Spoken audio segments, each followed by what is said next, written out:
Continuing on with our non-rigid transformations, we're now going to see what happens when we multiply on the inside of a function by a value that's greater than 1 or by a value that's less than 1 but still positive. So our original function that we're going to look at here, or our parent function, is going to be the graph of f of x equals x to the third. You should have seen in section 1.6 that our graph of x to the third looks something like this. It sneaks up from left to right with an intercept at the origin. Now if we multiply on the inside by a value that is greater than 1, like we're doing here, then we're going to actually end up getting our function growing quicker than it would have if we just multiplied by a value of 1, or not multiplied by anything on the inside. If you think about it logically, if I cube a number such as 1, I get the value 1. But if I first multiply 1 by 2, getting 2, and then cube it, I get 8. So my function is going to grow much more quickly in the outputs when I multiply on the inside by a value greater than 1. So my graph will look something like this.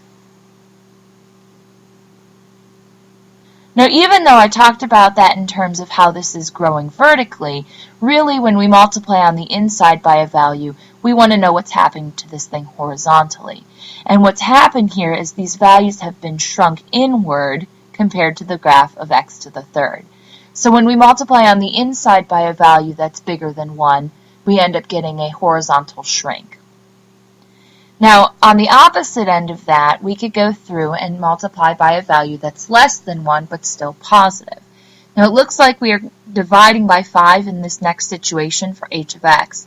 But remember that dividing by 5 and multiplying by 1/5 are the same thing.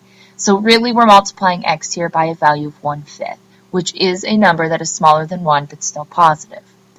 Now, this graph, if you think about it, is going to grow a lot more slowly than the original because we've got smaller numbers that are being cubed. So this graph will end up looking something like this. Now again, we talked about that in terms of how it's growing vertically, but since we're multiplying by a value on the inside of the function by less than 1, this is actually going to end up causing this thing to horizontally stretch. So this is being pulled outwards as we go further along. So we've got 3 graphs here, and we can see that when we go through and we multiply by a value that's bigger than 1, yet positive, then we end up getting this horizontal shrink. And if we multiply by a value that's less than 1, yet still positive, or that's the same thing as dividing by this 5 here, that's going to end up giving us a horizontal stretch.